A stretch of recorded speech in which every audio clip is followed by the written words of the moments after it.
produk-produk yang bisa diekspor ke negara Belanda. Baik, berikutnya kita dengarkan lagi pembicara kedua yaitu Mbak Ine Wawaruntu yang juga adalah founder dari Hibiscus Foundation di Belanda. Silakan Mbak Ine. Terima kasih Pak Ayud. Yang share screen siapa Pak? Boleh, sudah bisa share screen Mbak. Jadi sudah Oke. saya jadikan co-host. Oke, siap Pak.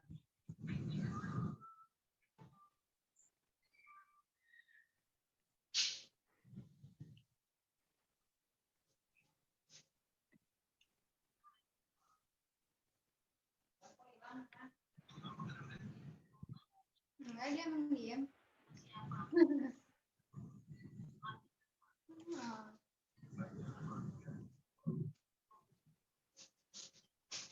Oke, sudah kelihatan Mbak? Sudah kelihatan ya Pak? Ya. Ya, selamat sore, siang menjelang sore, menjelang buka puasa semuanya di tanah air. Selamat pagi teman-teman di Belanda, khususnya di Eropa. Salam kenal untuk semua. Terima kasih Pak Ayud, Pak Sidi atas undangannya untuk kami bisa men-share di sini mengenai peluang pasar Belanda dari mata diaspora. Pada kesempatan ini,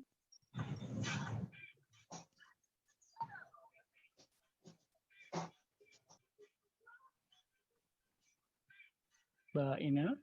ya, pada kesempatan ini saya bersama rekan saya, Ibu Cindy Angelik, akan men-share pada teman-teman mengenai peluang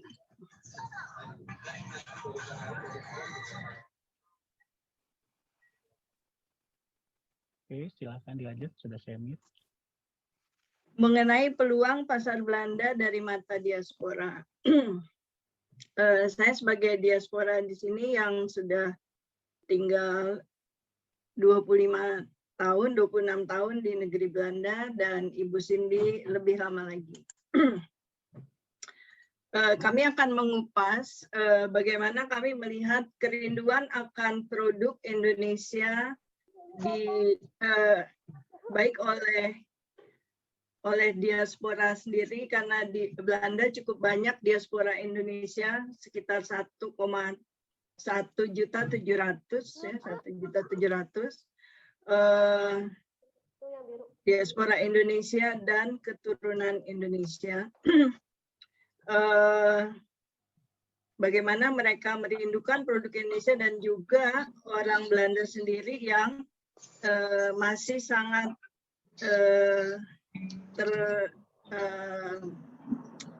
terlibat dengan Indonesia, melihat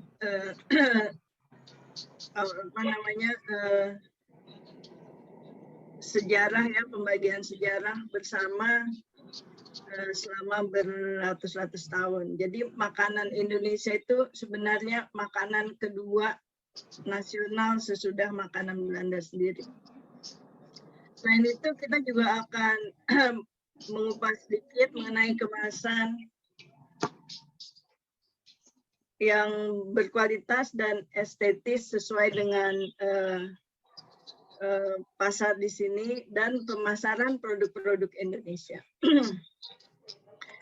Kerinduan akan produk Indonesia bisa kita lihat di sini, bagaimana acara-acara yang berkaitan dengan Indonesia, baik itu diadakan oleh diaspora Indonesia, kegiatan-kegiatan diaspora, atau pasar malam, bukan hanya yang kita kenal di tanah air, ya, yang paling besar itu tong-tong, tapi di Belanda hampir setiap minggu sebelum COVID ini, pandemi COVID-19, hampir setiap minggu di setiap kota ataupun kota kecil di Belanda pasti ada kegiatan yang disebut pasar malam. Dan kita bisa lihat selalu dikunjungi dengan sangat ramai, sangat banyak.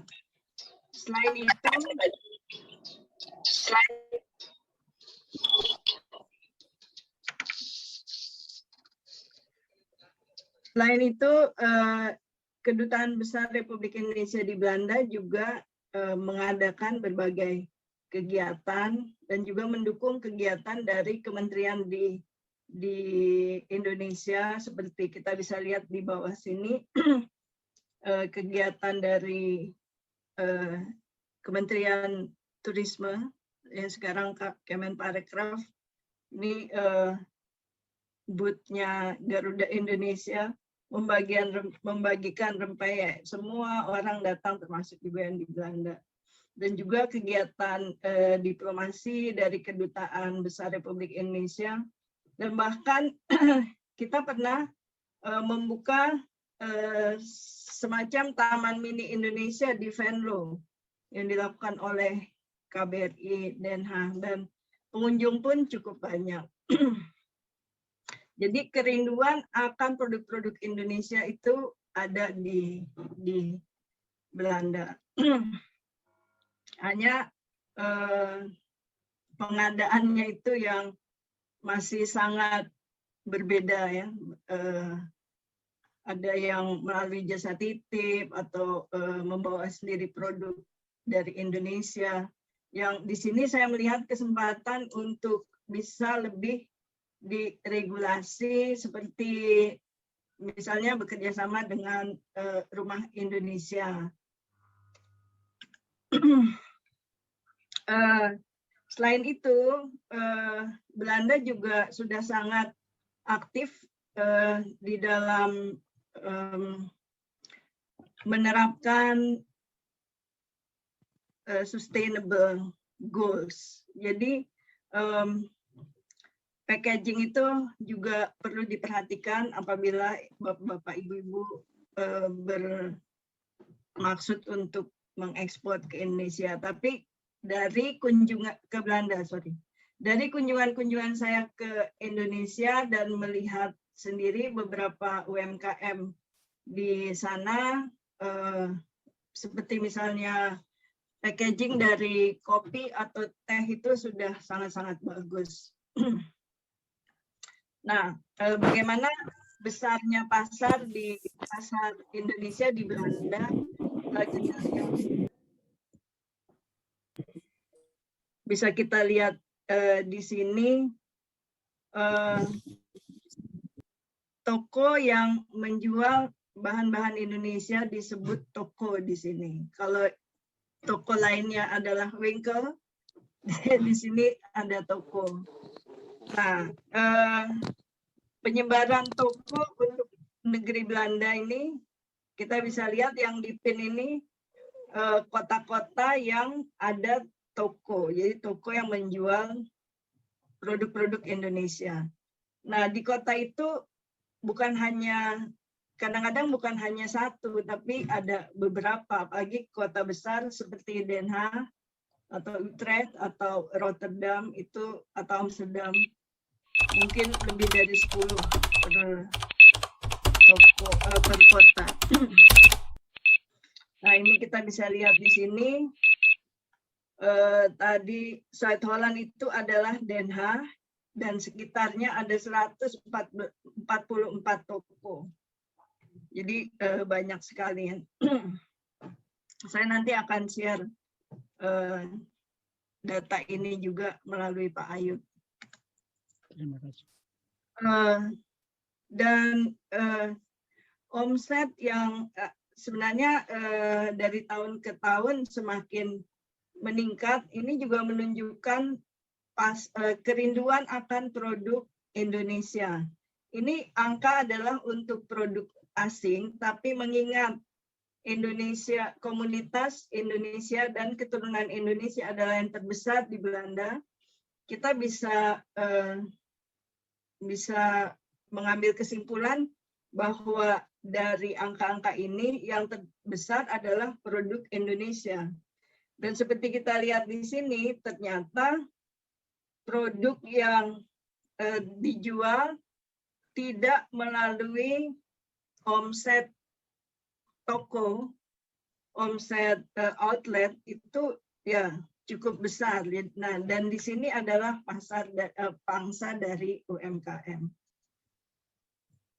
Saya kira untuk sementara itu informasi yang bisa saya bagikan. Mungkin dari Ibu Cindy dan atau kita nanti bergabung kembali di dalam sesi tanya jawab. Terima kasih.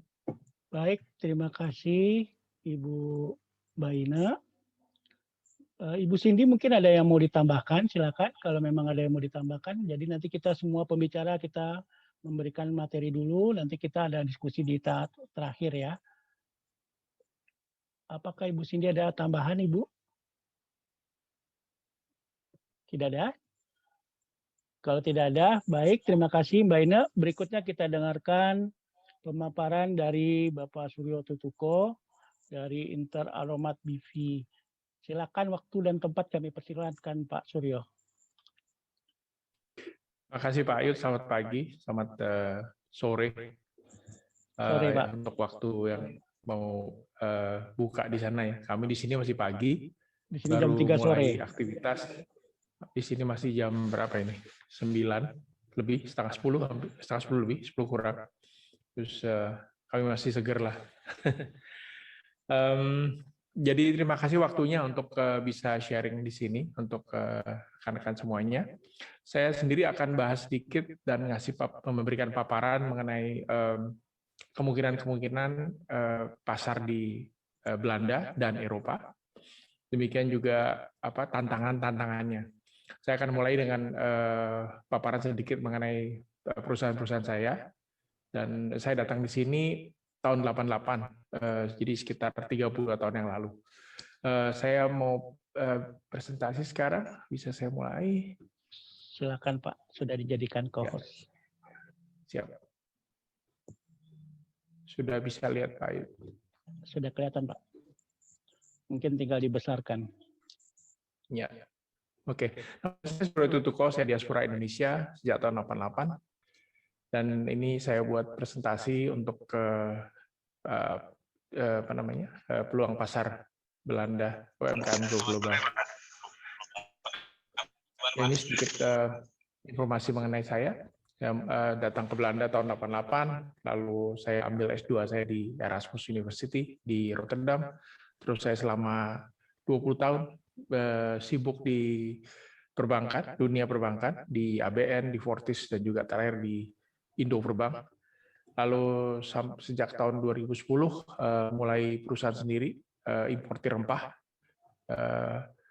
lewat Unispices. Kemudian tahun 2014 saya jadi importir dari bahan-bahan jadi untuk supply ke supermarket dan wholesaler restoran di sini.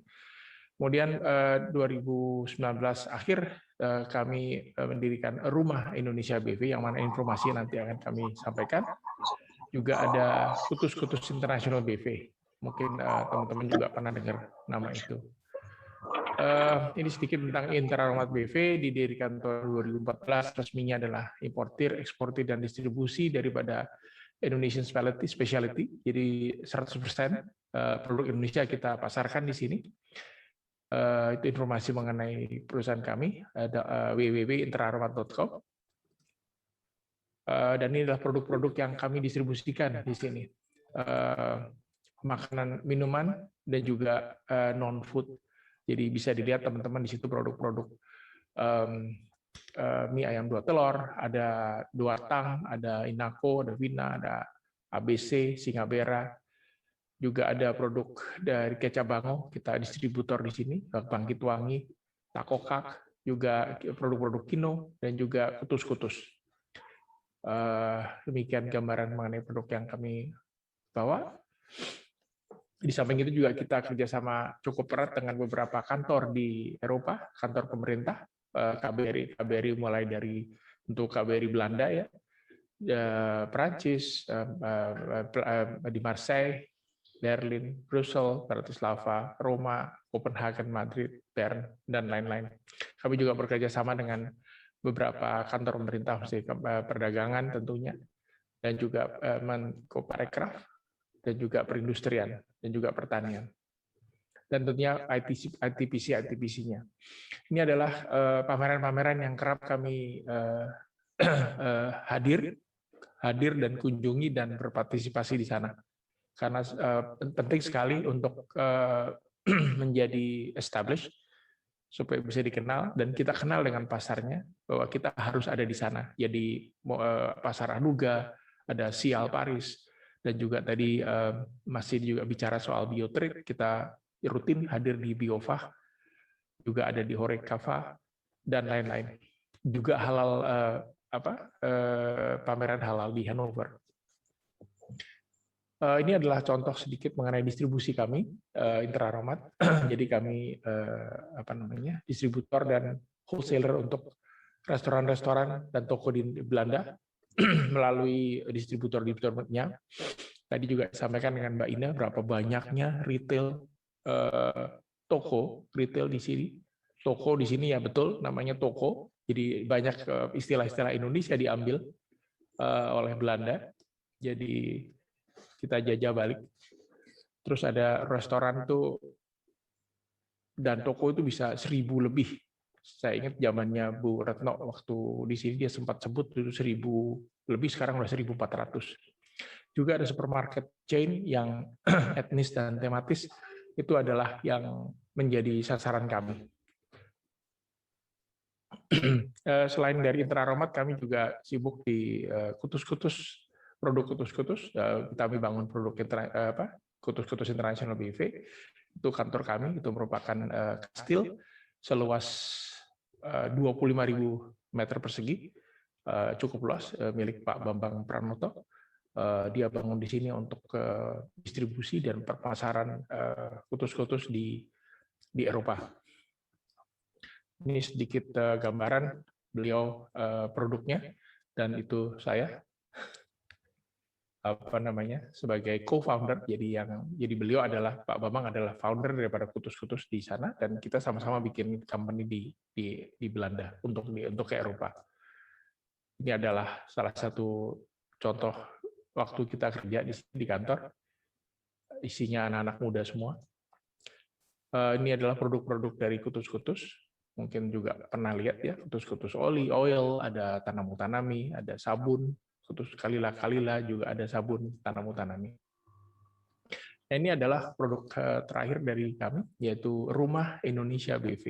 Itu dibangun akhir 2019 atau awal 2020, karena pas di situ. Itu merupakan promotion center resminya, dan juga sebuah trading house untuk UMKM utamanya.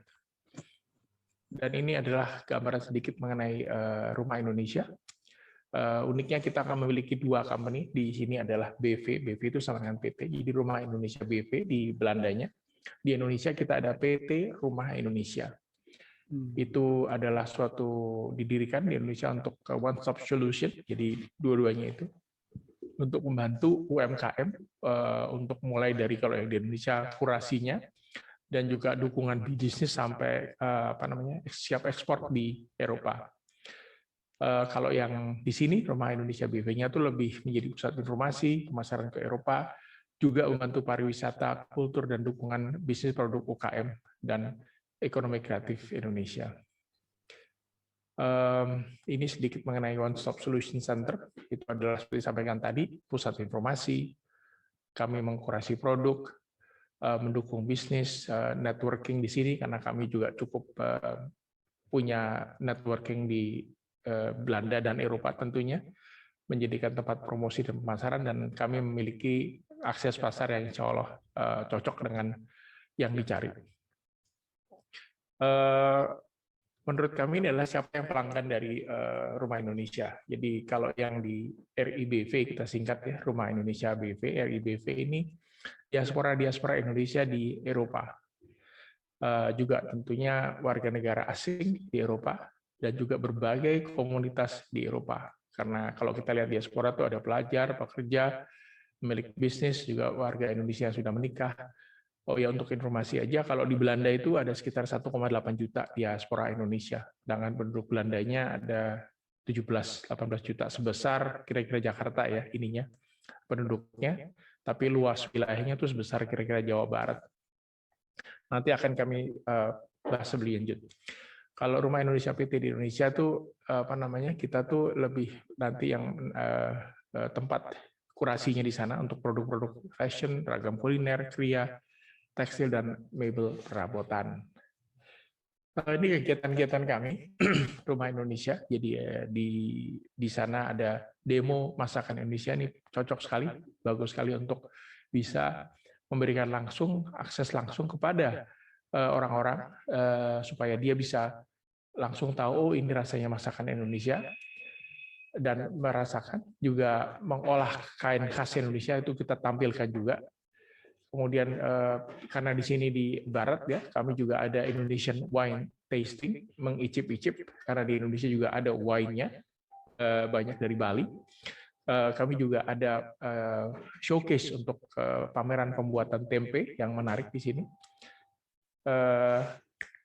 Jamu, dan ada apa namanya, demo untuk membuat jamu, dan tentunya kita ada coffee and tea cupping untuk mencoba. Ini ada informasi sedikit mengenai pendiri di balik Rumah Indonesia. Kami berempat. Ini Ibu Dindit, dia juga banker. Ini semua kebetulan background-nya di finance atau banker, teman-teman lama. Jadi dia 30 tahun pengalaman di dunia keuangan, di mana-mana sudah Ibu Dindit ini. Kalau Bu Rina, dia lebih banyak di meeting, incentive, convention, and exhibition, disingkat MICE ya, zaman sekarang. Dia owner dari Diandra Promosindo, dan dia sudah terlibat di banyak sekali pameran-pameran dan cukup mumpuni. Berikut adalah Bu Tantri, dia juga banker. Dia sekarang aktif sebagai komisaris dari Bank Panin Dubai Syariah. Dia juga aktif sebagai pemberdayaan kewirausahaan perempuan melalui usahanya di WPC. Di sebelah kanan itu saya sendiri. Nah, ini mulai masuk bahasannya. Jadi, kenapa Belanda itu sebagai gerbang Indonesia? Karena punya sejarah yang cukup panjang dengan Indonesia. Mungkin teman-teman juga tahu dari sejarah kita belajar, dia ada keterikatan sosial budaya di kalangan masyarakatnya, dan masyarakat Belanda itu sudah tidak asing lagi dengan produk Indonesia, terutama lewat kuliner seperti saya sampaikan. Tadi juga saya sampaikan banyak sekali produk Indonesia di Belanda. Banyak diaspora Indonesia di Belanda, yang saya bilang 10%, itu membuat produk Indonesia itu cukup diminati. Di samping itu juga Belanda memiliki fasilitas yang cukup baik, yaitu pelabuhannya terbesar di dunia, Rotterdam, dan juga airportnya itu cukup punya standar yang baik. Mengenai potensi pasar di Eropa, populasi di total populasi Uni Eropa itu adalah sekitar 445-448 juta penduduk, yang mana diaspora Indonesianya ditengarai sekitar 2,5 juta. Penduduk Muslimnya sendiri di Eropa adalah sekitar 19 juta atau 4,3%, dan masyarakat Asianya 60 juta, itu 13,5%. Jadi kalau teman-teman bisa lihat, itu adalah suatu pasaran yang bisa kita lihat ya, pegang, dan maksudnya nggak terlalu sulit harusnya untuk bisa masuk karena mereka kenal dengan angka-angka yang kita lihat. Untuk di Belanda sendiri, seperti saya sampaikan, total penduduknya adalah 17 juta. Diaspora Indonesia yang sekitar 10%, 11%, 1,8 juta, dan Muslimnya ada 1 juta di sana. Kenapa ekspor ke Eropa? Tadi saya sampaikan potensinya adalah segitu banyak, 445 juta.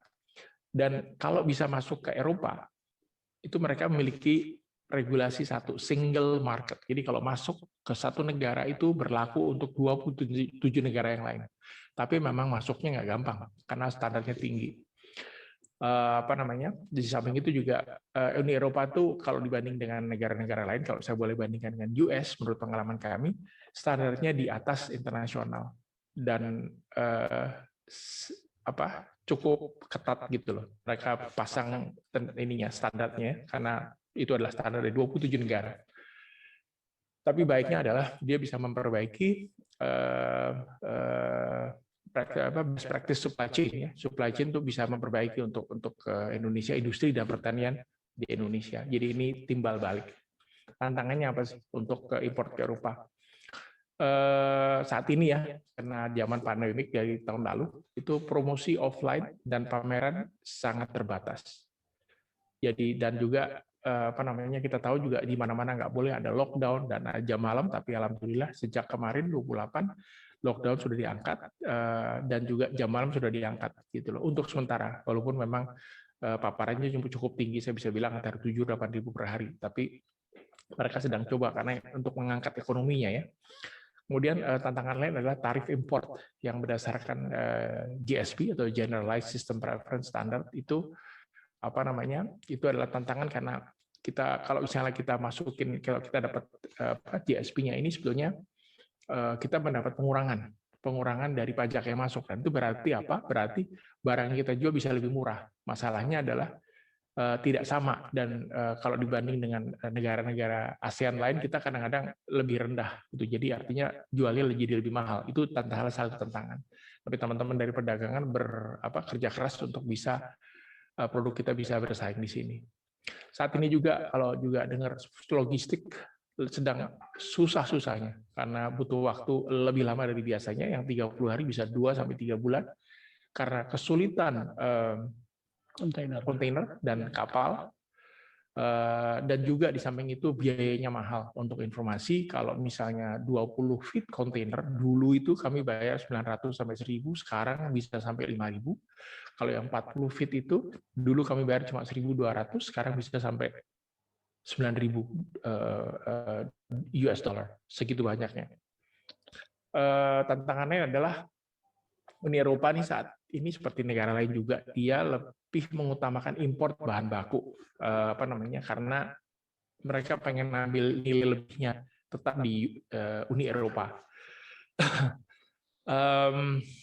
Kami begini, kami juga tetap positif bahwa dengan adanya situasi itu tetap ada peluang-peluang baru ya, dampak terhadap produk pertanian, makanan, minuman, fashion, dan industri musik dan film itu tidak terpengaruh ya, atau sedikit lah kalau saya bilang demikian.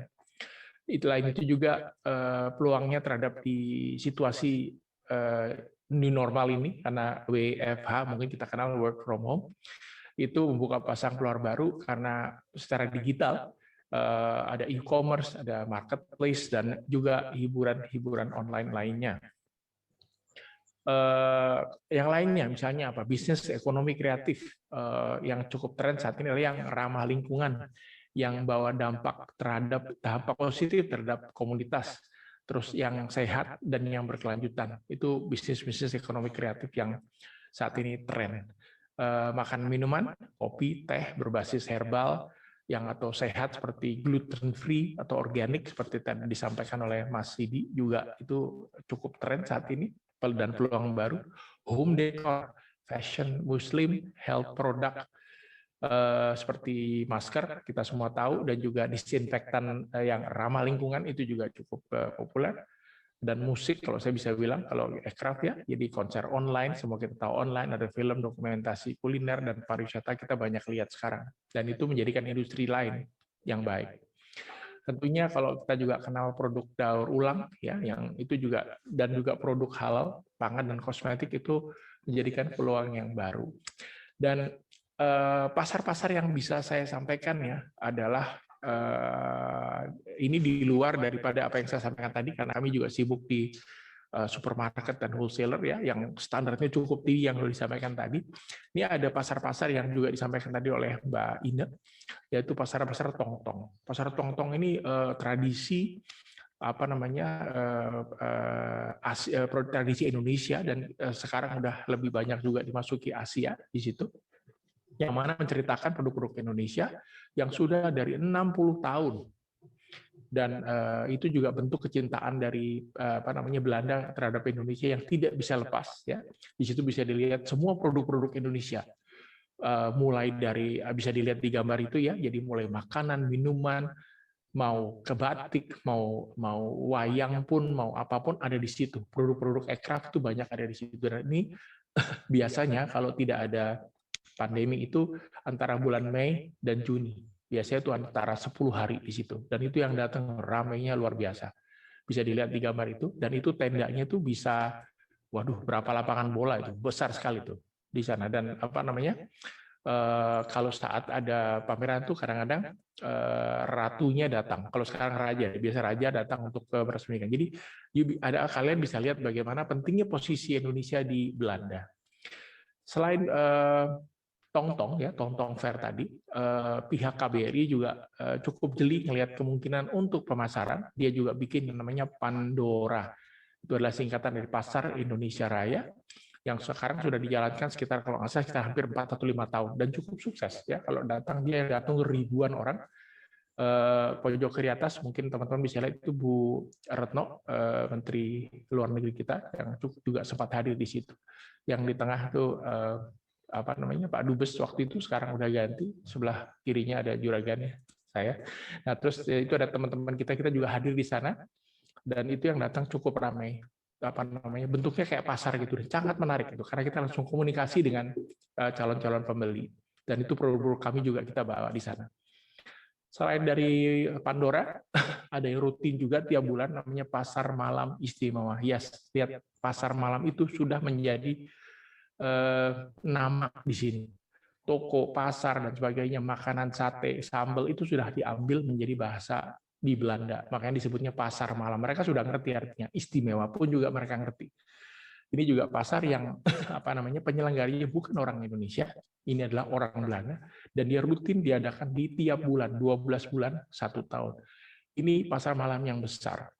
Ada pasar malam kecil yang apa namanya, dan macam-macam di kota-kota yang lebih kecil. Jadi artinya ini hanya menambahkan titik-titik yang sudah disampaikan oleh Bu Ine tadi dalam petanya tadi, kan ada ribuan retail, dan ini yang terjadi retail di saat apa namanya, tidak ada pandemi, yang antusiasmenya luar biasa gitu loh.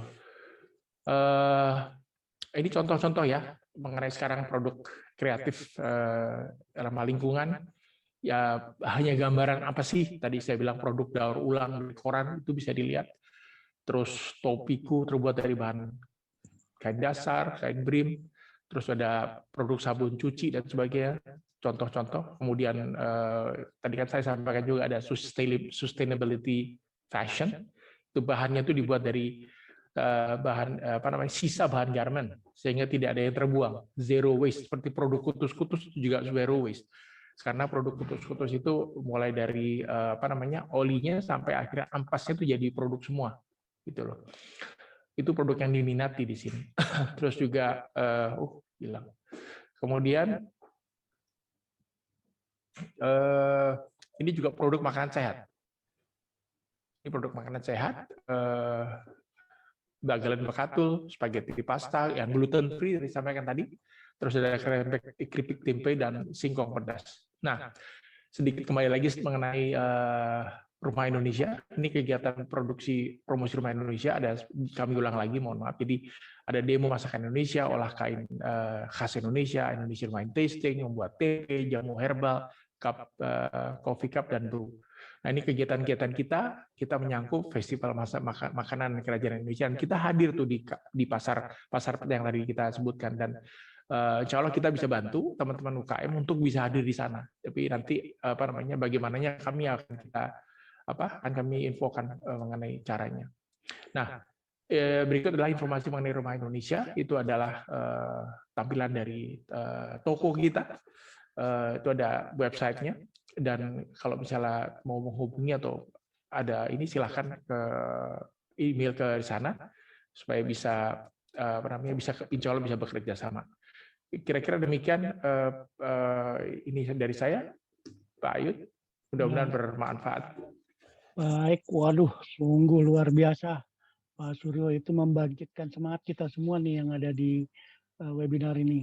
Betul-betul mudah-mudahan itu bisa menjadi peluang ya bagi teman-teman UMKM. Tadi juga ada pasar malam, tadi juga ada apa itu ya, saya lihat tadi Itu kayaknya seberasa kayak di Indonesia ya Pak, kalau pasar malam ya Pak. Betul sekali, Pak. Betul sekali. Ya, itu akan mencoba. Jadi nanti teman-teman mungkin nanti kita elaborasi lagi lebih lanjut. Masih ada satu pembicara lagi. Kita dengarkan dulu dari Mas Sigit Ismarianto dari PT Alam Interbuana. Silakan Mas Sigit. Baik, terima kasih. Assalamualaikum warahmatullahi wabarakatuh. Selamat pagi menjelang siang, Mas Suryo, Tutuko di Belanda, kawan-kawan di Belanda. Sampai menjelang berbuka puasa ya? Ya, sudah jam 3:30 di Jakarta.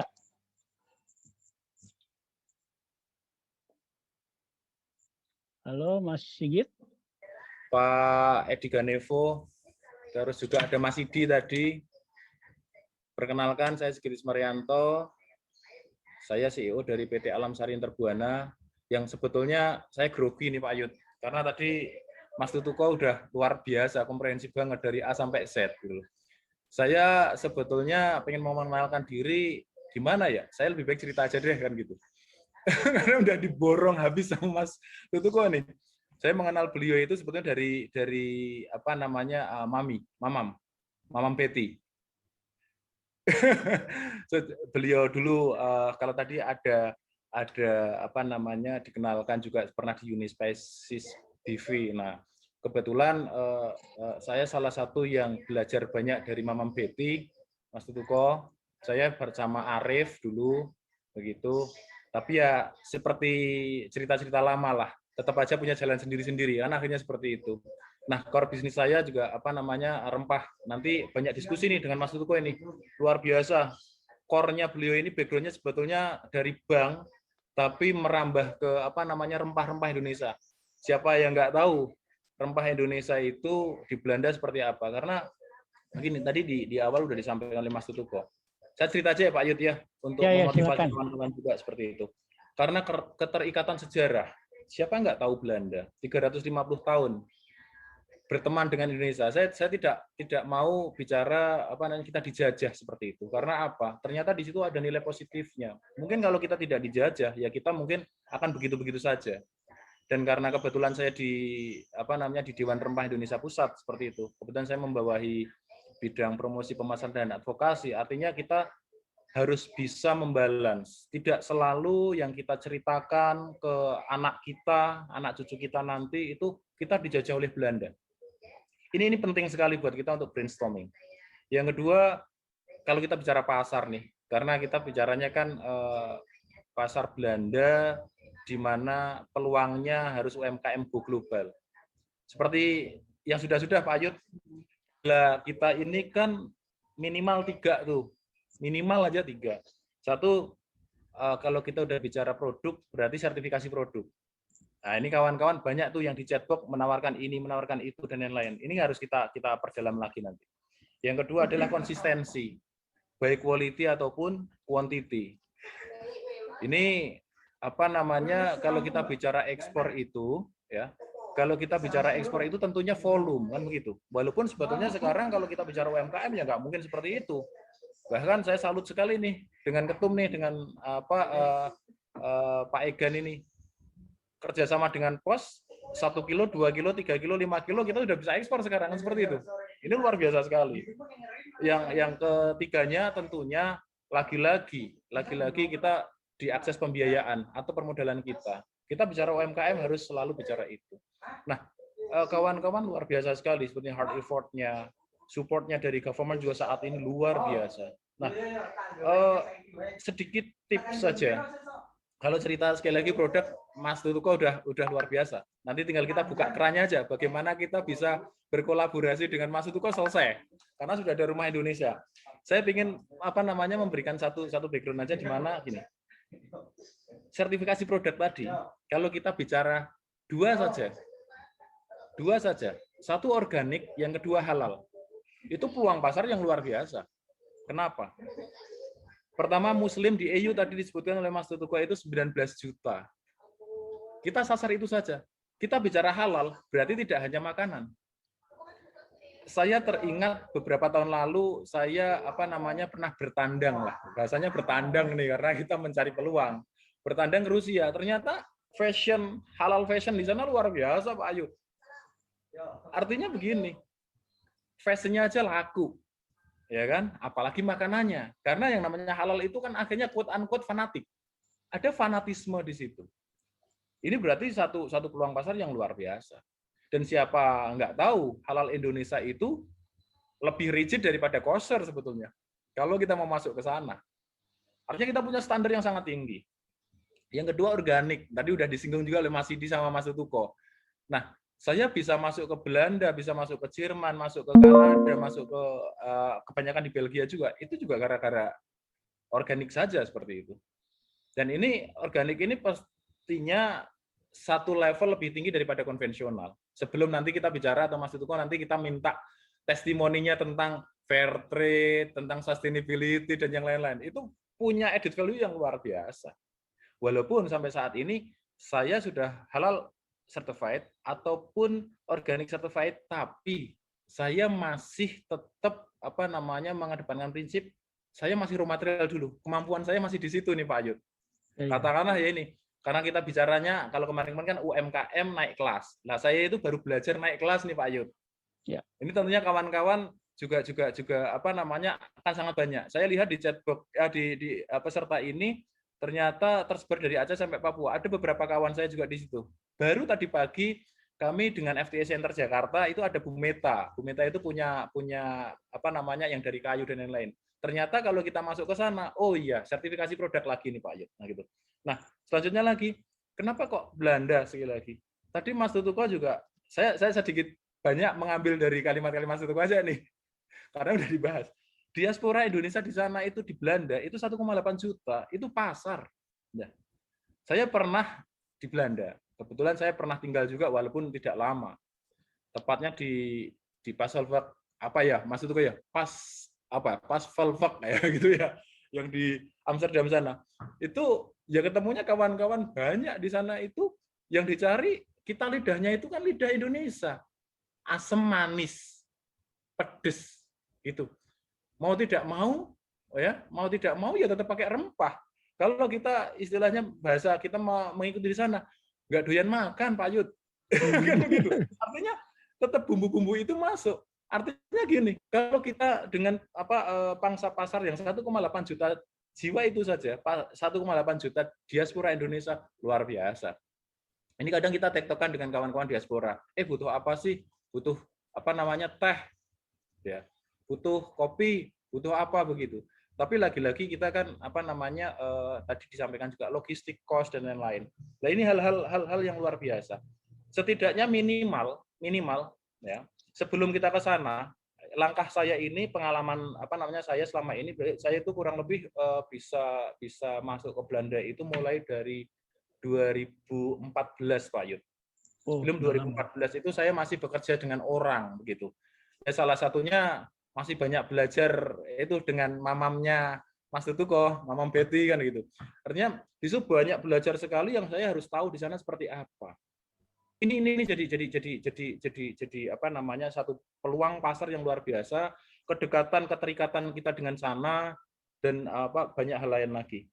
Nah, yang paling terakhir sebetulnya kita ini sudah sangat kaya. Kita punya Mas Tutuko di sana, kita punya kawan-kawan diaspora di sana. Kalau di Belgia kemarin kita punya Mbak Muti, itu juga punya rumah display katakanlah gitu.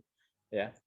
Pak Ayud kemarin kita kupas tuntas Mbak Muti ya gitu ya. Saya sering komunikasi juga, sedikit tapi kita punya display sana. Walaupun yang beli sekali lagi teman-teman kita, tapi sudah ada added value di situ. Sebelum kita benar-benar siap untuk bisa mengirimkan katakanlah minimal 1x20 feet lah kan gitu. Tapi produknya itu ya campuran ya nggak apa-apa. Saya pikir kalau kita bisa consolidated seperti itu, ya itu sangat luar biasa. Nah nanti mungkin kita akan lebih banyak diskusi. Saya pikir itu akan jadi menarik sekali Pak Ayud. Betul. Mungkin begitu dulu Pak Ayud. Terima kasih sekali. Salam hormat Mas Tutuko. Baik, terima kasih Mas Sigit. Ya itu tadi sudah kita dengarkan pemaparan dari Mas Sigit yang berbagi pengalaman. Nah, memang yang kita perlukan di Indonesia, teman-teman UMKM, tadi seperti yang sudah disampaikan Mas Tutuko, memang kita harus berkolaborasi, nggak mungkin kita berjalan sendiri-sendiri. Nah, mungkin untuk lebih mengelaborasi lagi, tapi sebelumnya saya juga lihat di sini ada Pak Joni Sinaga. Mungkin Pak Joni juga mungkin ada yang mau disampaikan, Pak. Tadi sudah mendengarkan apa yang disampaikan dari para narasumber. Pak Joni ini adalah orang yang sangat peduli dengan UMKM dan ekspor Indonesia. Nah, mungkin Pak Joni bisa menyampaikan sesuatu. Mau disampaikan, silakan Pak Joni. Makasih banyak Pak Ayud.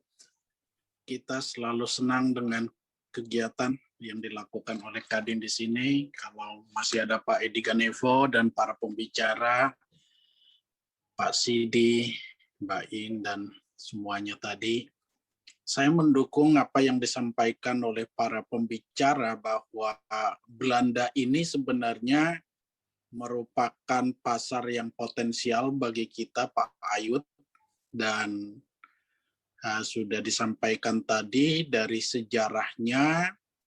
Dulu mantan duta besar Belanda di Indonesia, ketika kita mengikuti pasar tongtong, pasar malam itu di Belanda, beliau menjelaskan bahwa banyak loh istilah atau kata-kata Indonesia yang digunakan dalam bahasa Belanda sampai saat ini. Beliau memberikan contoh, misalnya kalau nggak salah itu sok buntut atau apa gitu. Itu nggak diterjemahkan ke dalam bahasa Belanda. Itu beliau menjelaskan bahwa sayur lodeh, istilah beliau itu sayur lodeh.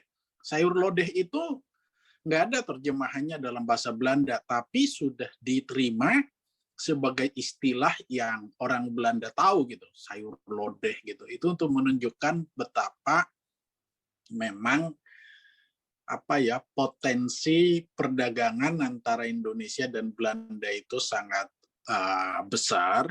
Yang kedua, sebagaimana telah disampaikan para pembicara, Belanda itu merupakan pintu masuk untuk Eropa. Kalau nggak salah Pak Sidi beberapa waktu lalu menjelaskan bahwa di Belgia itu bisa kita temukan produk Indonesia atau di negara Eropa lainnya, tetapi masuknya dari Belanda. Ini menunjukkan betapa pentingnya memang Belanda bagi kita.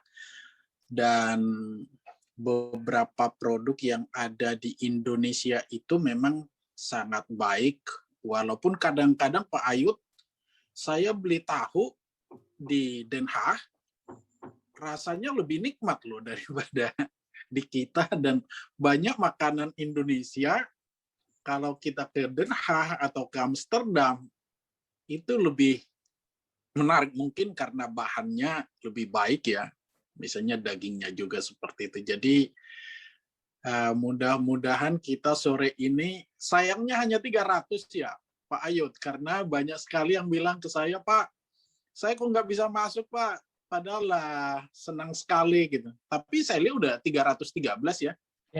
Ya Pak. Harusnya sih bisa ya. Jadi banyak teman-teman yang tertarik, dan apa yang dilakukan oleh Pak Ayud di sini semakin berkualitas. Makasih juga Pak Edi Ganevo atas dukungannya, dan saya menganggap memang hal-hal seperti ini bagus sekali kalau kita bisa lakukan. Mudah-mudahan ada calon eksportir di sini ya. Jadi nggak usah takut. Kita sudah dengar tadi penjelasan dari para pembicara. Pak Sigit juga sudah menjelaskan bahwa produk halal atau produk organik saja bisa kita gunakan. Belum lagi faktor sejarah itu tadi. Itu seharusnya memudahkan kita. Masih banyak orang-orang Belanda yang bisa berkomunikasi, paling tidak mengucapkan beberapa patah kata bahasa Indonesia. Saya ikut Clubhouse sekarang, yang hampir setiap hari kita ngobrol, termasuk peningkatan ekspor Pak Ayud.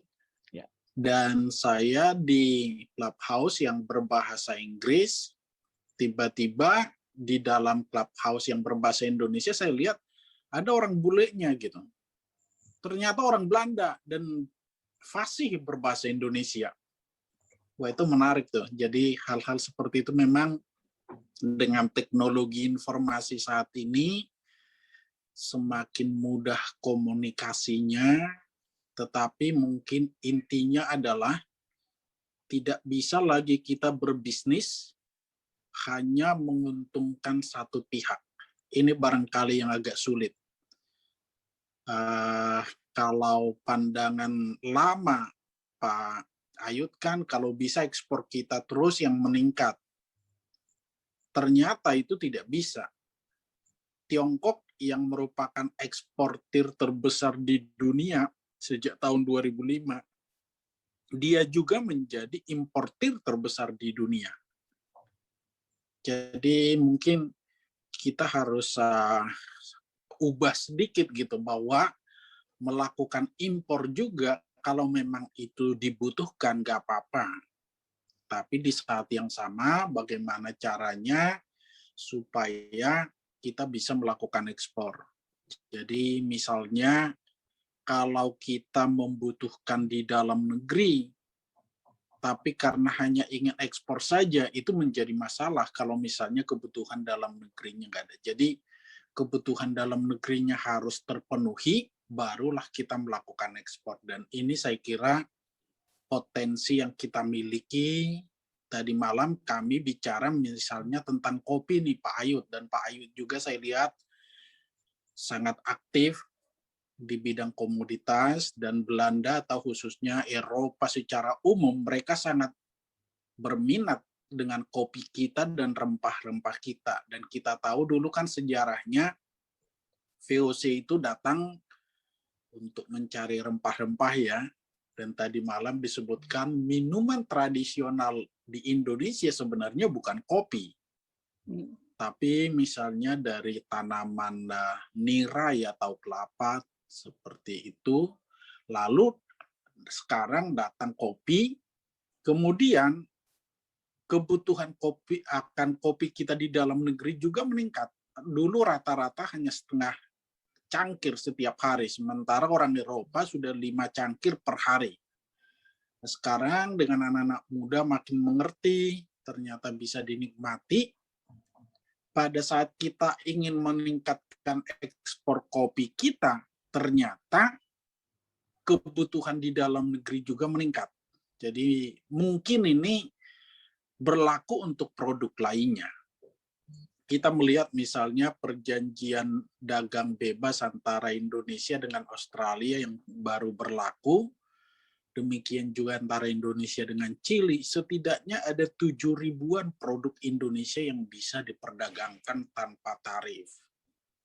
Nah, ini mungkin yang bisa kita lakukan, kita fokuskan di sini, tapi kembali lagi seperti di awal, semangat ekspor itu harus setelah memenuhi kebutuhan dalam negeri. Jangan sampai karena ingin ekspor, malah kita kesulitan gitu. Justru sebaliknya. Jadi di dalam negeri juga penting. Dan yang mau saya sampaikan di sini Pak Ayut, ternyata nggak bisa hanya sendiri-sendiri. Kita harus bersama-sama. Ada yang mengatakan, loh, saya nggak mau ikut Zoom-nya. Kenapa? Karena saya nggak kadin yang itu.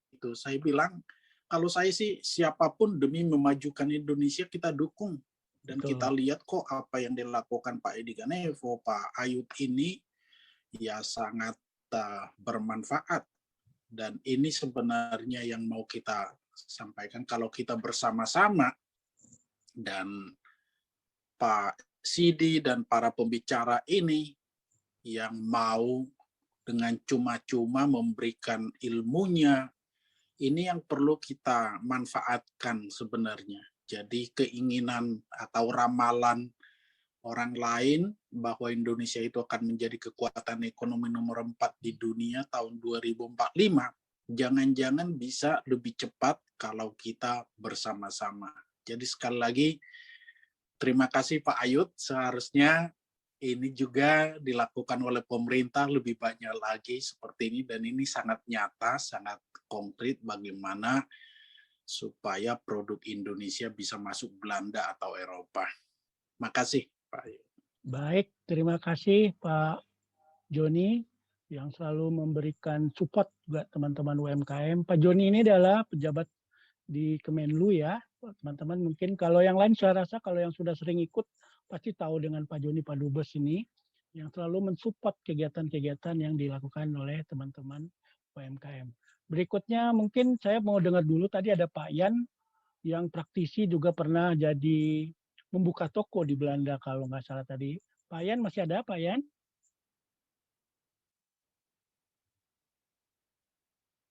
Pak Yan? Oke, kalau tidak ada, kita buka sesi pertanyaan ya Bapak Ibu.